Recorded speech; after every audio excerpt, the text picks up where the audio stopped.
let's pretend for 1 second that I have an ex, and this ex happened to break up because of weird circumstances where they had to leave, and I was like, oh, that sucks. And so then I get a new girlfriend or significant other or whatever. And then there's a Christmas party, and my ex is back in town, and I have a girlfriend, and I don't want it to be weird. And so we get through the entire night, and everything is fine and has not gone poorly, and I'm talking with my ex, and she's like, I want you back in my life. And I'm like, okay, let's say that at about this point, I recognize that I have developed feelings, or there are still feelings that are hidden underneath the surface that have not been resolved whatsoever. Now, if it was me in this situation, I think the first thing that I would do is not kiss the person while my girlfriend is still in the room, because you see that's cheating, but like really bad cheating, like the kind of cheating that you don't get away with because the same person's in the room, right? If I want to kiss that significant other that broke up with me for whatever reason, I would wait until my significant other is not in the room, and then maybe act upon my impulses. And two, I would decide to not act upon my impulses because, believe it or not, you can not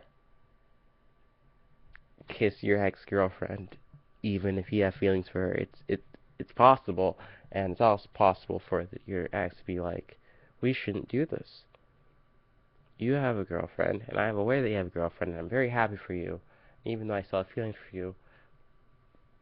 Because you see, this is how kissing works. There's two people, or two birds in this instance, and their faces have to come together. And normally people don't keep their faces that close to each other, so there's always a period of time in between where the idea of kissing has gone into the person's head to the period where they move towards the other person's face, and even then a period where their faces have to touch.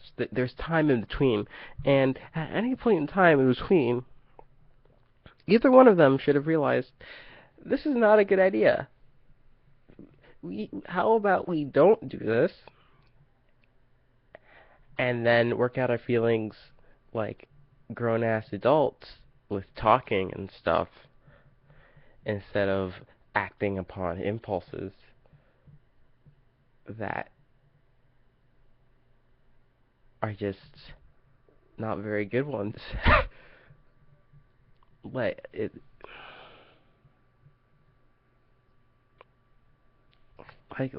everything about this was avoidable, and yet the two characters decided, let's make the worst possible decision that we could possibly make in this exact circumstance. And then they went with it, and now everybody suffers. Literally everybody suffers because people are birds, animal things are very good at I don't even know.